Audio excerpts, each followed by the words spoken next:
కర్ణాటకను sex కుంభకోణం అయితే కుదిపేస్తుంది. ఈ కేసు ప్రధానంగా అయితే జేడీఎస్ మేడకు చుట్టుకుంటుంది. ఎందుకంటే జేడీఎస్‌కి చెందిన కీలక నేతలైతే ఈ కుంభకోణంలో ఉన్నట్లయితే మనకు తెలుస్తుంది.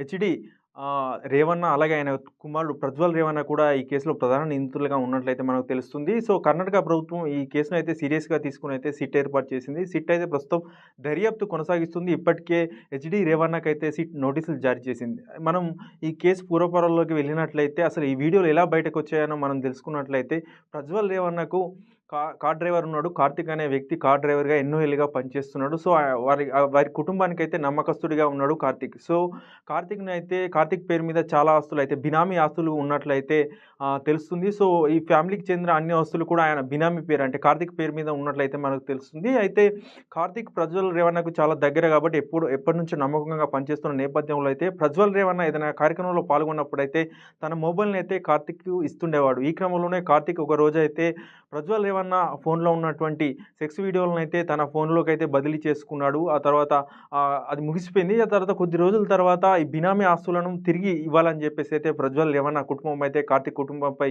ఒత్తిడి తెచ్చింది. కార్తిక్ కుటుంబాన్ని బంధించి మరైతే ఆస్తులు తమ పేరు మీద రాయించుకున్నారు. దీంతో కోపం పెంచుకున్న కార్తిక్ ఆ వీడియోలను బీజేపీ నేత అయిన దేవరాజే గౌడ అనే ఒక బీజేపీ నేతకైతే ఇచ్చారు. సో, అతను ఇతర బీజేపీ నేతలకు కూడా ఈ వీడియోలను పంపారు. ఈ క్రమంలోనే అక్కడ లోక్సభ ఎన్నికలొచ్చాయి. సో, లోక్సభ ఎన్నికల్లో పలువురు బీజేపీ నేతలైతే ప్రజ్వల్ రేవన్నకు ఎంపీ టికెట్ ఇవ్వద్దని కోరారు. అయినప్పటికీ కూడా ఆయనకు ఎంపీ టికెట్ ఇచ్చారు. ఆయన పోటీ చేశారు కూడా.